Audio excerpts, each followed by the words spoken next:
sevgilim. Qara gecələr kimi zülfün qaradır həsrətin.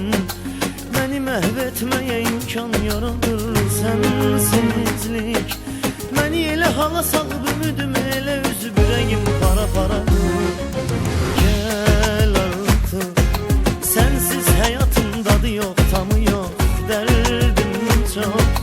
Bir dərd ki onun heç əncamı yox, illərdir. Sənsiz yaşayıb anlamışam ki yaşamağın anlamı yox.